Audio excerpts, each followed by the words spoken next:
Hi guys, Larissa with BeCozi.net is here.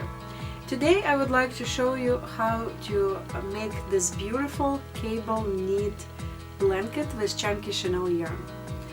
We will be using 7 skeins of oatmeal color chunky chenille. It's BeCozi chunky chenille, and it will be enough for a blanket 40 by 60.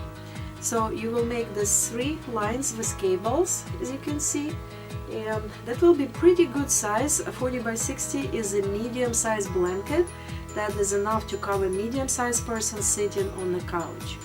So again, you will need 7 skeins of BeCozi oatmeal chunky chenille, and we have 39 colors available. You can check them at BeCozi.net, and if you're ready, let's get started.